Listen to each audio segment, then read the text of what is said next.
So with the recent announcement of the Asus TUF Gaming A15, also known as the FA506, a new graphics card that I can't say I've come across has popped up, which, as we can see on screen, I've got the GTX1650, but with these Asus TUFs, apparently they are running a GTX1650 Ti, which, from my findings, is not really much different to a 1650.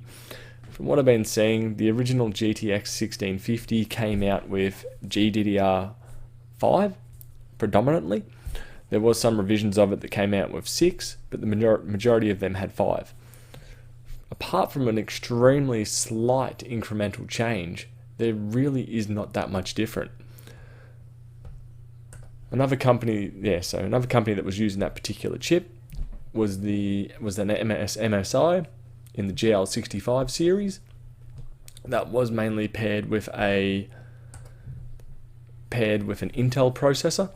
We also have the Asus TUF, if I load that up, TUF FX505, which was another laptop that also had the GTX 1650 in it.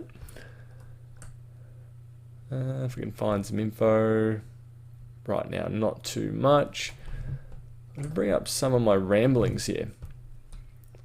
That one's not a very good one. Here's my comparison.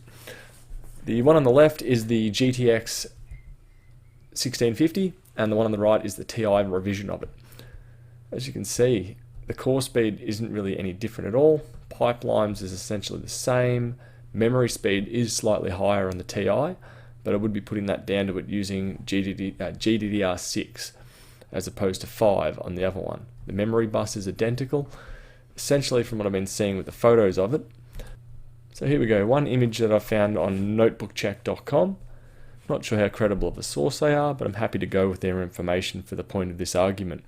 As we can see down the bottom, we've got the N18P, G61 and the G62.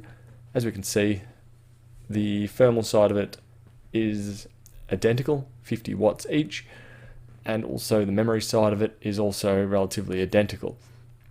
As it says at the top here, this is a refresh, so I'm assuming there's still going to be the TI chips out there, but some of them, or the TI chips, and then also the non-TI models. I'm assuming both of them are probably going to be almost identical in performance, unlike this graph that I'll just bring up. So apparently here, what were they using? Wolfenstein Youngblood, 10th gen Intel H series, 1080 16 gig of RAM, Windows 10. So they rate, if we go by the percentages there is bugger all difference between the two of these. So I'm assuming there's going to be not really that much of an advantage going with the TI over the non-TI 1650. That both performance-wise are going to be the same. It will just come down to cost. So, yeah, if you're seeing the 1650 and thinking it's a brand new chip, excellent. It's going to slot in between the 1660 and the 1650. It's not really doing that. It's more taking the place of the older 1650, which is quite a few years old now. Which are, looking at notebookcheck.com, the announcement date, 373 days ago, verse 28. So it's basically a year difference between them, and there is no real alterations to this chip. The chip itself is going to be virtually the same.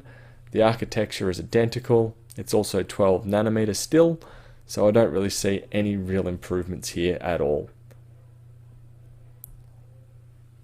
Anyway, I hope that helped you to pick the differences between the 1650 and the 1650 Ti, and not to be lured into that thinking it's a much better chip than it is.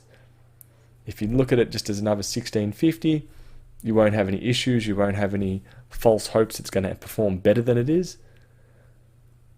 But anyway, I'll catch you guys in the next video. Bye.